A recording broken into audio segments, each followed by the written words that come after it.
Hi guys, now we continue the electric field by solving some examples. This example is long line of charge. Okay, so there is a long line, okay, straight line like this in y direction. It continues, okay, it's a long line, but we just see one portion of it. And suppose this is the x direction, okay, we would like to find out what is the electric field if the charges are placed on this straight line. It's like a wire, okay, and some charges are placed on this wire, and we would like to find out what is the electric field at this point P, okay. So again, since this is a continuous charge distribution, we cannot really consider these charges one by one, but we consider just a small region. So obviously this small region can be this one, okay, only because it's in y direction. So here we say that this small segment length is just dy, and inside there is dq. Okay, inside there is dq. And since this is the origin, the height of this dy from the origin is given by y. So now I draw a straight line to point P and see that this dq produces electric field like this, and it's given by dE. And dE is nothing but k times dq over the distance square. We say that this is distance r, okay, r square. And r, actually, if this is x and this is y and this is x, r is nothing but the square root of x squared plus y squared. Okay. Now, as you see, this let's extend this axis a little bit towards here. So as you see, this dE has two components. Okay. So dEy and dEx. This one. Okay. As before, remember the previous example. If you go exactly here, just the symmetric part of this thing, okay, minus ya from the origin, and draw a straight line, we see that this electric field will also have the y component, and y components will cancel each other. So again, for this problem, x components will survive, but y components cancel. So in order to solve, this angle is given as theta in the problem, original problem, so that this is angle theta. Okay, so the resulting vector then, the electric field vector, will be this one, okay, and it will be dE times cosine theta, okay, dE times cosine theta. This is the one. But the resulting electric field will be the sum of dE cosine theta. Okay, so you can integrate. Integration means summation, don't forget. You get this segment and then add this segment and all these segments, and the length of the segments is reduced to a very small distance in the limit. This is the definition of the integration. So now if you put cosine theta, which is x over r, okay, and then write this expression, we see that it's given as k over r squared from electric field. dq is written here, and cosine theta is nothing but x over r. X over r. So this is cosine theta, this is coming from dE, and this is exactly what we have. Now, okay. So now how can we handle this problem? So what is changing if you move segment by segment? Let's see. If you move segment by segment, we would like to find out what changes. K is a constant taken outside. R, of course, changes, because if you are here, for instance, we have a different triangle and hypotenuse changes. So R changes, but X doesn't, right? X is always the distance from the center line to point P during this integration. So it can also be taken outside. Okay. So now E will be given by, okay, just K times X integral, okay, dQ over R cubed. Good. But now, what is R? R is given by kx, okay, dq divided by, R is just square root of x squared plus y squared, so that it's just the cube root of x squared plus y squared. Okay. Now, how can we solve this problem? First of all, this is a charge integration, so we have to do the same trick. So don't forget, dq will be some portion of total q, whatever the total charge is. Then, if we say that this small distance dy, and we say that dy and the length, which is very long, and we can say that this is just L, okay? But now, okay, dy over the total distance, dy over. So we can use this. Also, we have another constant that we can use. It is called lambda. Lambda is dq divided by dy. This is the charge per unit length, which is called charge density.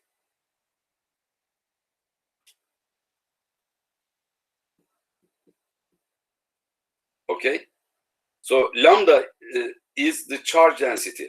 In this definition, because it's a very long wire, what is L, right? So there is a problem to define L.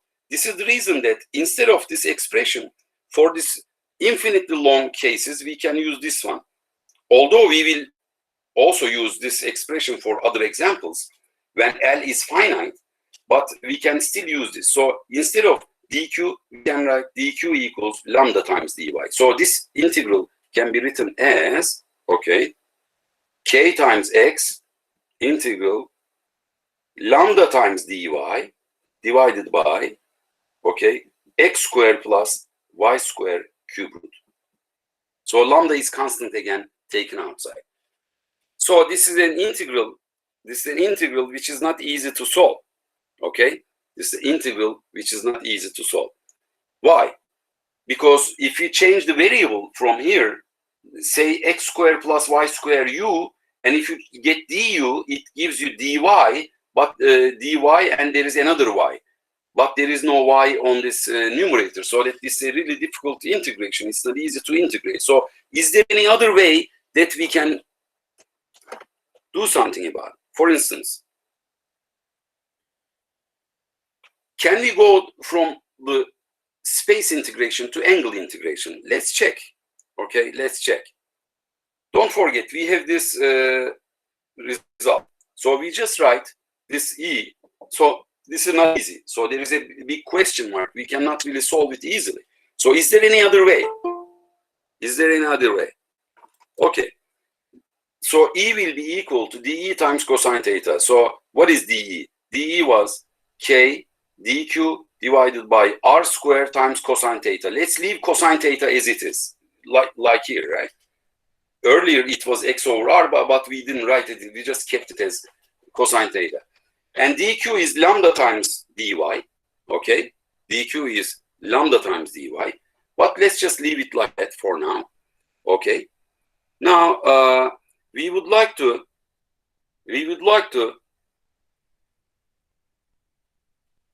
get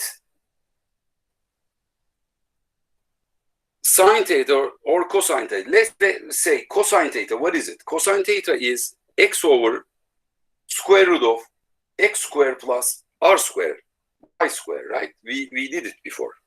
Okay, it's just that. Okay, x over r, but r is this, x squared plus y squared. Cosine theta is given by this expression.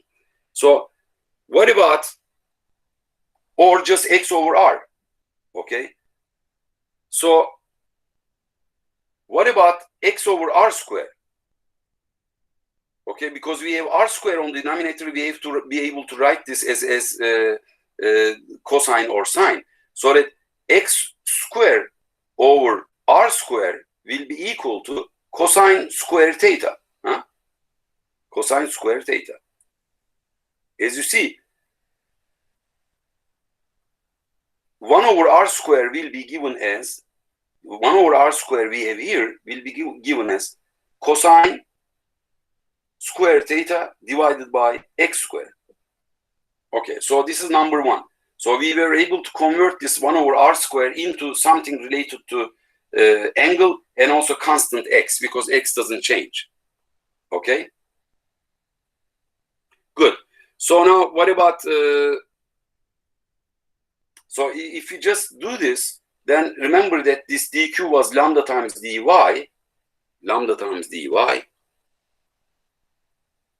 okay. Now we would like to, everything is handled when we write dy as a function of d theta.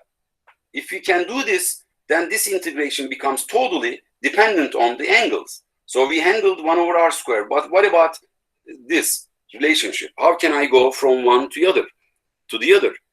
But we have to find somehow some kind of relationship between y and theta. It's the simple thing is that tangent theta is equal to y over x. Don't forget, x is constant. So if y is given as tangent theta, okay, tangent, then you can take the differentiate it and get dy.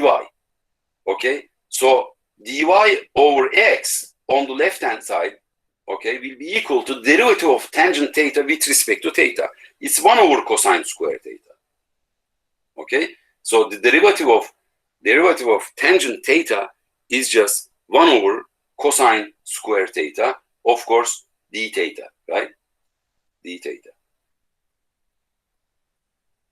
So if you take the derivative, this dy gives you this y gives you dy, but when you take the derivative of tangent theta, it's just 1 over cosine square theta d theta.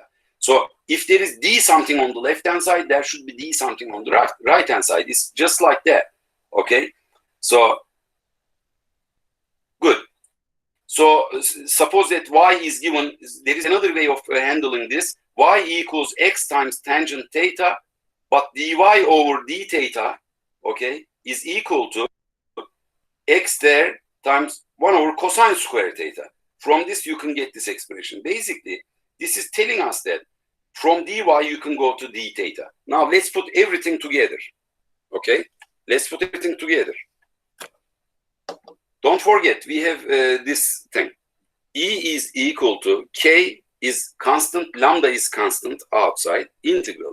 Now, instead of dy, we write this, right? Instead of dy, okay, we write x d theta, x times d theta divided by cosine square theta. Cosine square theta. Okay. Now what else do we have? So this is handled, this is done. We have another cosine theta there, or let's do this 1 over r square first. 1 over r square was cosine square theta divided by x square, okay? And then there is another cosine theta. Wow, interesting, isn't it? Because these cosine square thetas will cancel each other, okay? One of the x's cancel each other and taken outside because it's constant. Then E will be equal to k lambda over x, okay? Put the equal sign next to this division, okay? So the electric field will be given by this integral cosine theta d theta. Wow, this is simple because the integral of cosine theta is sine theta. So now we spend some time in the orientation, okay, from going from space to angle business, but after that we were able to find a very, very simple case, okay? Now, we have to put the limits of this integration if you want to integrate. So how can we get these limits? As you see, if you go down here, so this angle, that this theta, right? This angle theta becomes almost straight. If it's infinitely long, it's minus pi over 2. And if you go above, it's pi over 2. Okay, so for infinitely long line. So from minus pi over 2 to pi over 2. So these are the limits of this integration. So cosine theta, the integral of cosine theta is sine theta, not minus sine theta. The derivative of cosine theta is minus sine theta. That's why you have to be careful with this minus sign. So now k lambda over x, so the integral of cosine theta is sine theta, okay? And the limits now from minus pi over 2 to pi over 2. We are lucky because sine theta is 1 at pi over 2, 90 degrees. Sine 90 is 1 minus another 1, minus 1 gives you 2. So this gives an expression 2, so that it's just 2k lambda over x. So electric field is given by this, 2k lambda over x. So now, what did we learn? Before removing this, what did we learn? That if there is a charge distribution on a wire, then a perpendicular distance x, at a point there, the electric field is this way, okay? And it is given by 2k lambda over x. Okay. This example is over now. I stop recording and then let you ask me questions.